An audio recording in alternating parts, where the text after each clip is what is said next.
In this video, I'm going to show you how to install a radio in a 2006 Chrysler Sebring. And the first thing we want to do is pull the radio out and make sure that the wiring harness that comes in this kit that I've purchased is the correct one. Some of these manufacturers, you just never know what harness is going to be in the car. I've tried to make it a habit of getting into the car, checking the harness, make sure we've got the right harness before we get started, and also verify the antenna adapter and make sure the dash is the correct shape. We're going to go ahead and jump into the car and get started. Hope you find this video to be helpful, and I'll have links to everything in the description below with the exception of the radio. I'll put a couple options down there. It will need to be a single DIN on this car. To remove this radio, this bezel has to come off around here. We might, just be able to pop it. If you feel uncomfortable, you can use a panel tool, but we're pretty much there.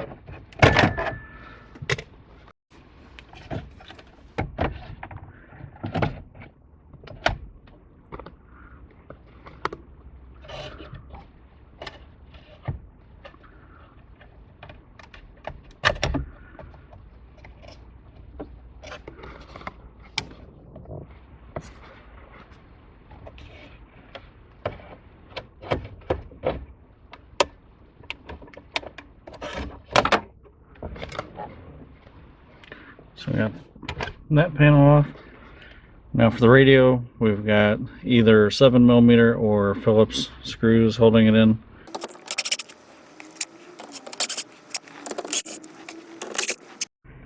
I like to stay for a while. Alright, and here's what I wanted to see is if we had all the right parts, and it looks like we do. So I'll go ahead and get these unplugged.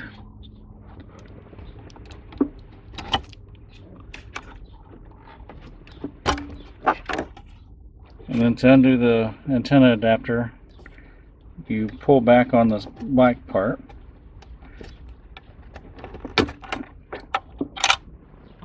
And here we are. And now we got the radio out. Alright, we're going to go ahead and open the installation kit that we bought.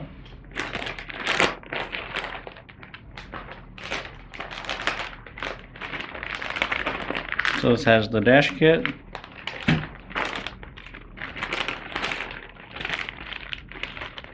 wire connectors, the antenna adapter,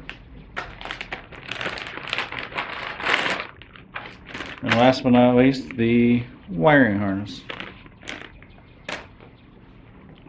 Here's the radio we're installing. I believe this was from Walmart. It is the dual XDM 290BT. This particular radio has these two transport screws, just keeps the CD mechanism, the CD player mechanism in place during transit. A number 1 Phillips will remove those. I'll put a link to a radio in the description similar to this. I believe we're going to be under $100 on the radio, and a link to the this whole kit that you see here. And I want to do the dash kit because there's a couple options we have on the outer ring of this, and I just want to see which one looks better. And I kind of like the look of this with the trim ring from the dash kit. So we're going to see if we can mount this with that.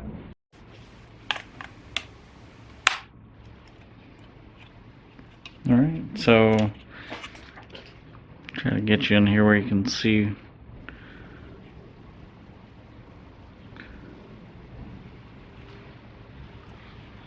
On this side, you can see these tabs here. And maybe you can see on here the openings. And then the tabs will just go right into those holes. And they snap into place.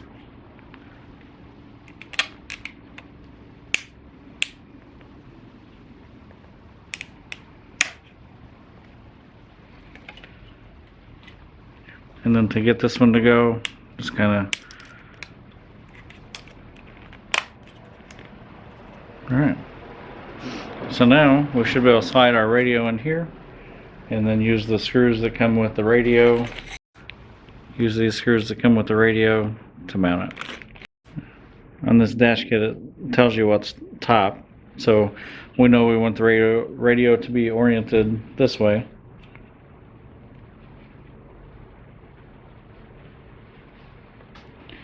So we'll just slide the radio in and kind of see from the front the profile that we want. And I kind of like that right there. It looks pretty good, nice and smooth.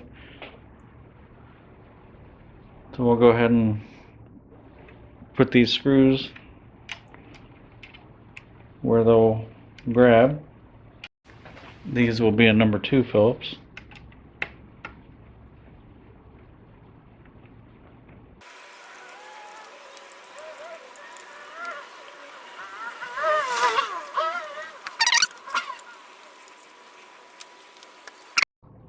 Alright, so now this radio is ready to be installed. As far as the radio is concerned, now we need to turn our attention to the wiring. Alright, so I have cut the radio harness off where they're all the same length, where the wires are all the same length. So I'm going to go ahead and strip them back now.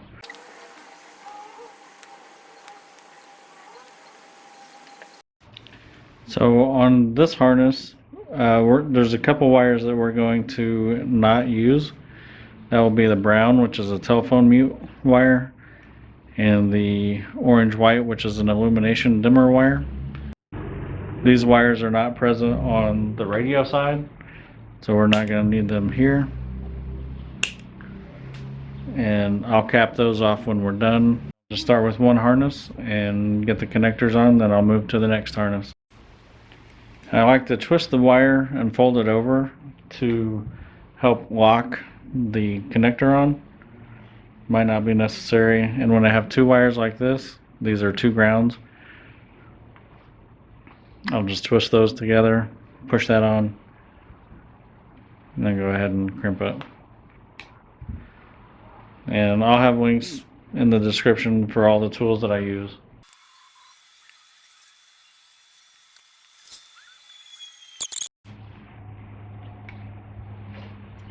Alright, so now we have the car side harness done, and now it's time to attach these. And again, we're just going to be matching up the wire colors. So purple to purple, green to green, so on and so forth. You do want to make sure that if you have a color with a black stripe on it, that you match it up with one that has the black stripe on it.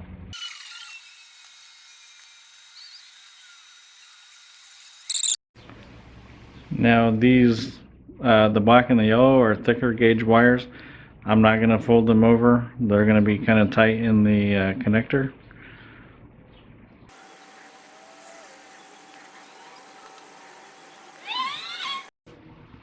So at this point we have a few options with these remaining wires that we're not going to use. We can put crimp caps on them. We can put butt connectors on them, leave them open in case they need to be hooked up later. Or you can pull the pins out. I think I'm just going to put crimp caps on them. So I'm going to go grab those and I'll be right back. Alright, so these are crimp caps.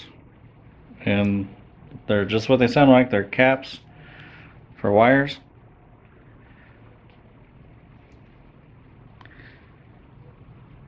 And you crimp them. And these can be used to wire radio too, instead of the red connector that I used. I just used these because it came with the kit and wanted to show you how to do the installation of this entire kit if you were to purchase the same items that are here. So another thing I like to do once I have the connections made, put a zip tie on. I like to try to run it kind of close to the connection, pull it tight, and do that on both sides.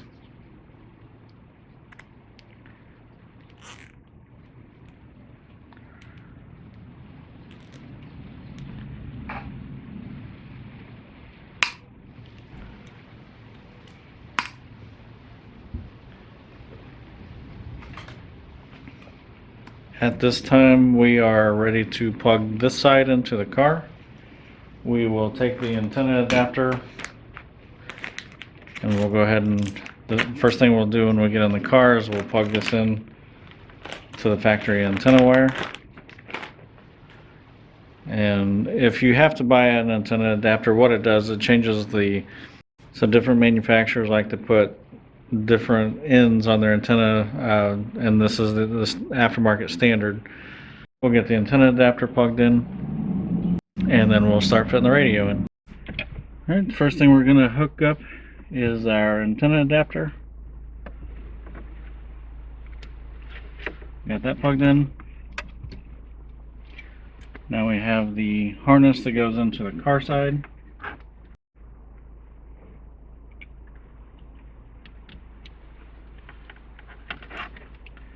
And now the radio. So I'll know once I get this powered up and going. But I'm just going to push this back. I'm going to turn it on. There's a chance I'm going to have to mute the music just because of copyright.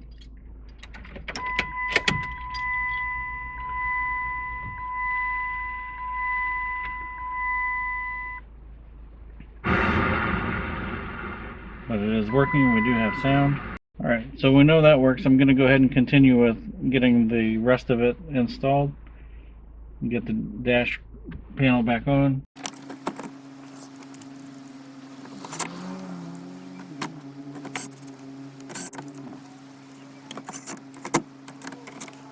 Alright, so now we've just got these two plugs to plug back in.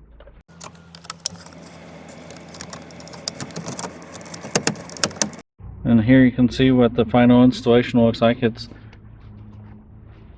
a pretty decent look.